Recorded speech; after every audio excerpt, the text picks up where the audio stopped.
Hey everybody, just wanted to take a few minutes out of your time to really share with you the journey that you're about to take.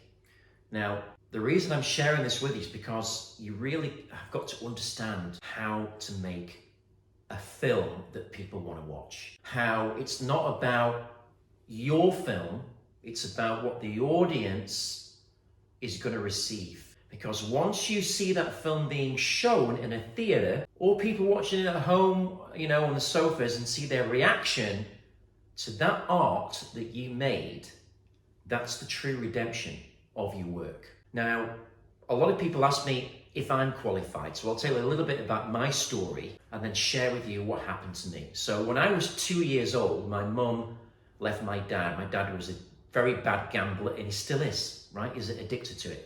And he spent all the money in the house, spent my mum's money.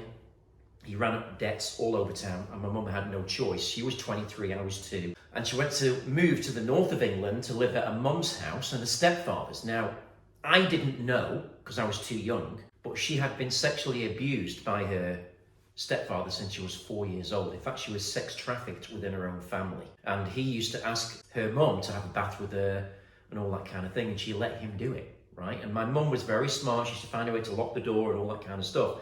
But she'd led a terrifying childhood. When she was 12 years old, he put his hand on her breast and said, "I didn't marry your mum for your mum. I married your mum to get to you." Now, can you imagine your father saying that to you at 12 years old if you were a girl? So I've spent a great deal of my life protecting my mum and also looking out for the dangers that there are in society. And a couple of the films that I'm making in the next 12 months are about sex trafficking within families and human trafficking, because it is now a trending subject and it's now finally got attention, and finally there is some redemption legally for the people that are the perpetrators. Now, what's that got to do with me as your mentor, producer, actor, and basically business partner? Well, after she went to live with her mum and stepfather when she was 23 and I was 2, her stepdad said, "It's either me or them," to my grandma, her mum. And she said, "You can't stay." So we had nowhere to go, and it was January, it was freezing cold. And she took me to the park. She tore some branches down from the trees, it was snowing, and we lived in the park for like 3 days, nearly died.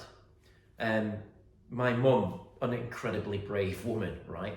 And we got taken in by strangers, and eventually things got better, but we were on and off homeless for at least 7 to 8 years, because my mum was not educated in a university. She couldn't get a white collar job. She was always working casual jobs. I was always moving to different schools. I went to about 50 different schools. I had bright ginger hair, I was very white, I was very small and very shy, and I was always the new kid, and I got bullied to shit every school that I went to.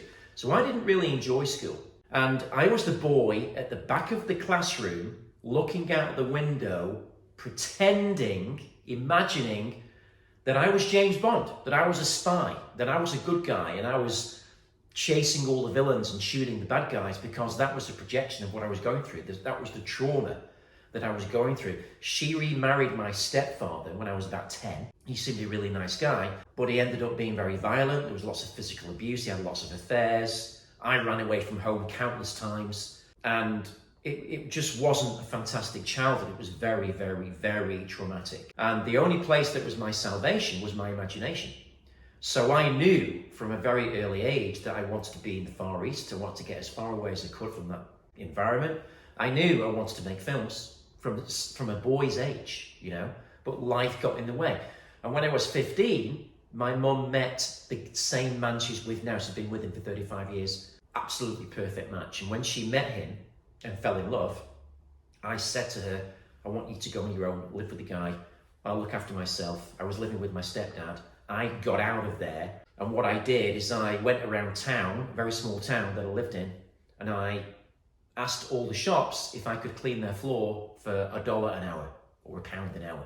And not all of them said yes, but a lot did say yes, because it was cheap, and I became the cheapest commodity in town. And what I used to do is clean the floors late at night. It was always the last there, and I used to sleep in the shops.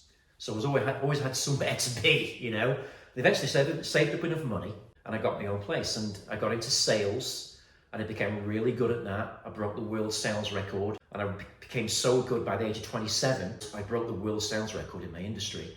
And I was headhunted by a Malaysian company, a public company, to go and turn their company around in 1997. And I was married, I had a 6-month-old daughter, and I jumped at the chance. It was an amazing opportunity, and it's just as I imagined.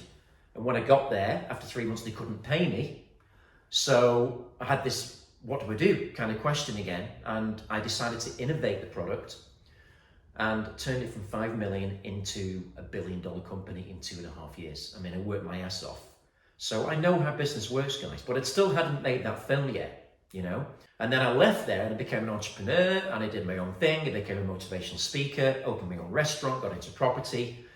But I still wanted to make that film. And by the time I got to 45, I said, right, I'm going to draw a line in the sand. I've got to make this film. So I reached out to all the people that I knew, and a lot of people wrote back to me and said, yeah, we can make a film with you.